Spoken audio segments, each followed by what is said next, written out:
Hi, my name is Rizwan Khalid. We are discussing the procurement transformation framework.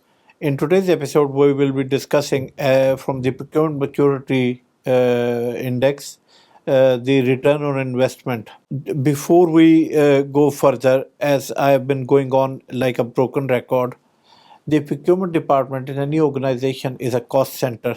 We need to make sure uh, that we are meeting the demands of two things, as I keep highlighting.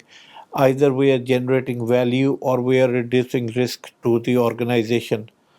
So, return on investment is very important.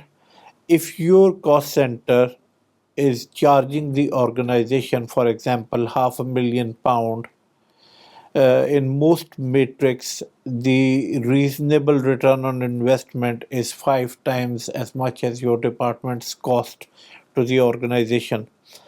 Either tangible or intangible, you have either got to save money to that kind of level, or you have got to prevent risk which hits the bottom line on that kind of level. So, how do you go about doing that, or how do you go about measuring some of these things? So, you need to understand what is, first of all, the total investment in procurement team and procurement infrastructure. The second thing is total percentage of spend under procurement control.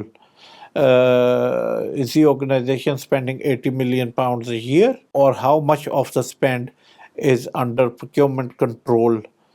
Number three is uh, compliance to the regulation. Are or do we have a policy within the organization that the spend must go through procurement? Is there any maverick spend? Have we done anything about it?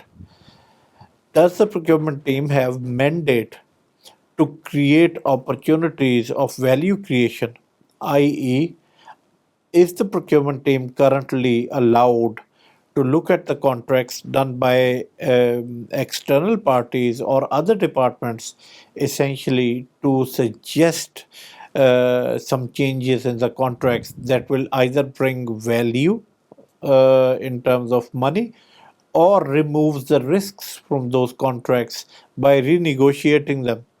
And the final thing is we need to make sure that we work out the tangible and intangible return on investment.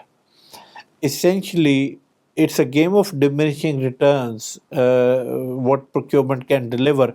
But if we can optimize the return on investment in such a way that you make some savings and also to remove some risks, and you can present it in a monthly report or a quarterly report to the senior management what you have done and what difference it has made and what benefits it's brought to the organization. That keeps the procurement budget flowing. And this is something that we need to be very wary of. Return on investment, a lot of the times procurement is too insular to understand this, that the CFO and the CEO is looking for that return on investment that they've done in the procurement department. If it's a regulated area, yes, the procurement department keeps you regulated in the regulated area, like government departments, for example. But the primary purpose remains the two things: either you're adding value or removing risk, which keeps your cost center's budget going. So, if you've liked today's episode, please don't forget to like, share, and subscribe. And I look forward to seeing you in the next episode. Thank you. Bye bye.